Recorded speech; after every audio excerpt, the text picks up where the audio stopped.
Hi everybody, today I come to you from Zana, bringing a very small but a very important point, the lights and the correct way of mounting them. Parked right next to me is the Himalayan 450, and on it we have installed two lights already to show you the difference in the correct position, which is right next to the headlight in this case, and the incorrect position, which happens to be on the tank frame as installed by RE itself. If I can just show you from that side, this is where I have seen the riders have been forced in a way to mount their lights at. Not a nice position, must not be used. This is the correct position as we deem fit for our lights.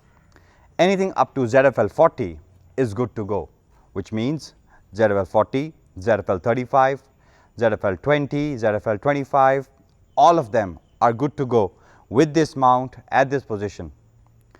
This is the correct way. What this video is about.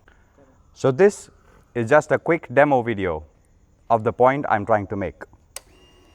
This is the low beam of the Zana light installed here. Just see what happens.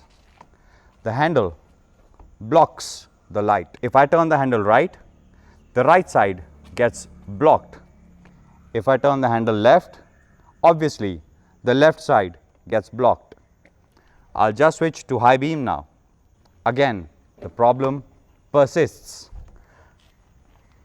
Looks like a bit of a dancing that the light is doing. Look at the light and the hindrance. It's quite a headache once the rider has a long term to ride on the motorcycle in the night.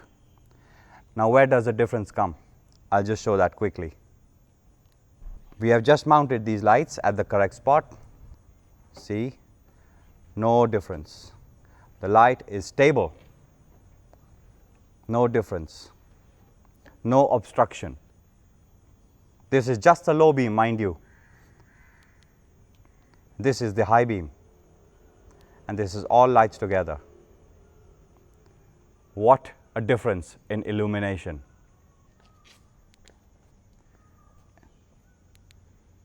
Just keep toggling. These are all the different functions of the lights from Zana. The ZFL 35 and the ZFL 40 as installed. This is the low beam, the high beam, and all lights together in white. Flasher modes. Repeat the model. This is the ZFL 40 as shown right next to the main headlamp of this motorcycle.